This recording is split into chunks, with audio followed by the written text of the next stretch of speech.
তো বাংলাদেশের আইন শৃঙ্খলার পরিস্থিতি যে অবস্থায় গিয়েছে, এটা যদি আমরা ঠিক না করতে পারি, নারীদের নিরাপত্তা না দিতে পারি, এবং যারা আমাদের ভোনরা রয়েছে, ছোট ছোট বাচ্চারা রয়েছে, তাদেরকে ধর্ষণ করে চলে যায়, আমি মনে করি স্বরাষ্ট্রমন্ত্রী যিনি রয়েছেন, ওনার ইমিডিয়েট যেটা কাজ, বাংলাদেশের ধর্ষণের বিরুদ্ধে শক্তভাবে দাঁড়ানো।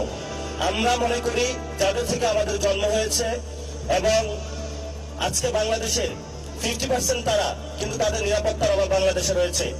এই জন্য সরকারের কাছে আমরা অনুরোধ জানাবো যে ধর্ষণ বন্ধ করার জন্য আপনারা দ্রুত উদ্যোগ নিন। এবং এখানে আমরা দেখতে পাচ্ছি অনেক দলীয় গুন্ডা পান্ডা কিন্তু দলীয় শেল্টারে এই কাজগুলোতে অংশগ্রহণ করছে। কিন্তু আমরা স্পষ্টভাবে বলতে চাই, যারা অপরাধী তাদের কোনো দল নাই, কিন্তু আমাদের দলীয় পরিচয় ব্যবহার করেও কোনো সুযোগ নেওয়ার চেষ্টা করবেন না। এই জন্য স্বরাষ্ট্রমন্ত্রীকে বলবো দ্রুত উদ্যোগ নিন।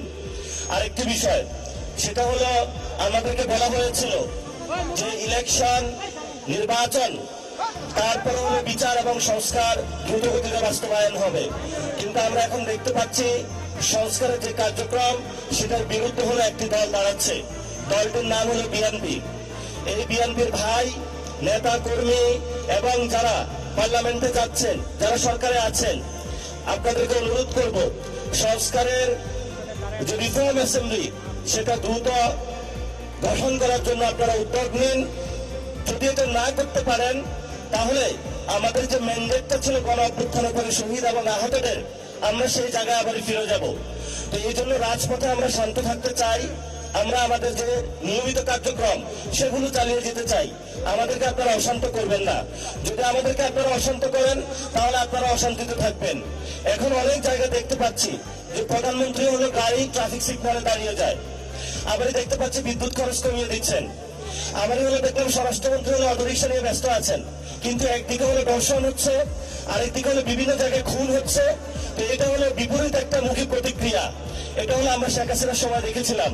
শেখ হাসিনা কতক্ষণ হলো গণভবনে মাছ ধরতো, কতক্ষণ তাহাজ্জুদের মুনাজাত দিত। তো একজনকে ফেসিস্ট সিস্টেমের কাঠামোর অনেক উপরে উঠানো হয়েছে। সবাই দুনিয়ার খারাপ, শেখ হাসিনা ভালো ছিল। এখন এই পরিস্থিতি দেখতে পাচ্ছি, সবাই খারাপ, কেউ চান্দাবাজ, কেউ দুর্নীতিবাজ, কেউ সন্ত্রাসী, কিন্তু একজন আল্লামা উপস্থিত হয়েছেন, উনি সব ভালো। উনি ট্রাফিক সিগন্যালে দাঁড়িয়ে যান, বিদ্যুৎ কমিয়ে দেন, সবকিছু উনি ভালো কাজ করে। কিন্তু আমি আপনাদেরকে অনুরোধ করবো, আপনারও মেয়ে সন্তান আছে 2 জন, আপনার ওয়াইফ আছে, আমাদের মা বোন আছে, অনেক কষ্টের জায়গা। যদি গণ অভ্যুত্থানের পরে কোনো বোনদের আমরা দর্শন হতে দেখি, প্লিজ মাপ চাই, বাংলাদেশে দর্শন আপনারা বন্ধ করুন, দ্রুত উদ্যোগ নিন। নাহলে আমরা রাজপথে নারীদের নিয়ে কর্মসূচি দিতে বাধ্য হবে ইনশাআল্লাহ। লাস্ট কথা যেটা, আমরা এখনো বিচার বুঝে পাই নাই। এতে যারা শহীদ ফ্যামিলি আছেন, আহত ভাইরা আছেন, তাদেরকে শেখ হাসিনা খুন করেছিল। আবার আওয়ামী লীগের অফিসগুলো খুলে দেওয়া হচ্ছে। এইসব ফাইজলামি আপনারা বাংলাদেশে করবেন না। যদি আপনারা ফাইজলামি করতে চান, তাহলে কিভাবে হলো আপনাদেরকে সাইজ করতে হয় সেটাও আমরা জানি। এখন আমরা আমাদেরকে বেয়াদব বলেন বা যা কিছু তা বলেন, কিন্তু আমরা অধিকারের প্রশ্নে সংস্কার, বিচার এবং বাংলাদেশের আইন শৃঙ্খলা, বাংলাদেশের মানুষের নিরাপত্তা, অধিকারের ক্ষেত্রে এক বিন্দু ছাড় দেব না। এটা আমাদের স্ট্রেট ফরওয়ার্ড কথা। এবং আপনারা যদি আসেন, রাজপথে লড়াই হবে, কিন্তু আমরা এই ক্ষেত্রে এক বিন্দু ছাড় দিতে রাজি না। এই জন্য যারা আপনারা আজকে ইফতার মাহফিলে উপস্থিত হয়েছেন, লড়াই মাত্র শুরু হয়েছে। ইনশাল্লাহ লড়াই চলবে। তবে আমরা তাদেরকে একটু সুযোগ দিচ্ছি। এই সুযোগ মানে এটা না যে তাদেরকে আমরা একদম কার্ড দিয়ে দিয়েছি, যা ইচ্ছে বাংলাদেশে বসে করবে আর আমরা এখানে নাই, এমন না। আমরা এখনো বাইচা আছি, আমরা এখনো কোথাও বাইসা যাই নাই। তো এই জন্য যারা এখানে এসেছেন লন্ডন থেকে আর যেখান থেকে, এই কাজগুলা ভাই আপনি দ্রুত করেন।